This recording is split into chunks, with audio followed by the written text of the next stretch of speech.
പ്രിയപ്പെട്ട സഹോദരങ്ങളെ, ഈ പ്രഭാതത്തിൽ പ്രത്യേകമായി ഇന്ന് ഈ വചനം കേൾക്കുമ്പോൾ പഠിക്കുന്ന കുഞ്ഞുങ്ങൾ IELTS, OET, അതുപോലെ CA, CMA, ACCA, ഇങ്ങനെ വലിയ സിവിൽ എക്സാമുകൾ ഇങ്ങനെയെല്ലാം എഴുതുന്നവർ, വലിയ എക്സാമുകൾ എഴുതുന്നവർ പ്രാർത്ഥിക്കണം. കർത്താവെ ജ്ഞാനം നൽകണം, വിവേകം നൽകണമെന്ന് പ്രാർത്ഥിക്കാം.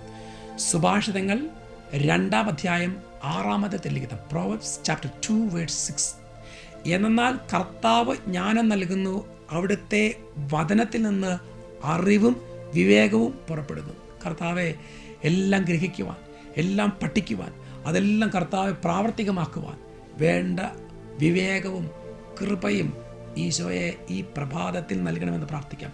പരീക്ഷ എഴുതുന്ന ഓരോ കുട്ടികളെയും, ജർമ്മൻ എക്സാം, അതുപോലെ പല വിധത്തിൽ ലാംഗ്വേജോ ഏതൊക്കെ എക്സാമുകളൊക്കെ എഴുതുന്നവരുണ്ടെങ്കിൽ, തകർന്നിരിക്കുന്നവരുണ്ടെങ്കിൽ, കർത്താവെ അവർക്ക് ജ്ഞാനം നൽകണമേ എന്ന് പ്രത്യേകം പ്രാർത്ഥിക്കുന്നു.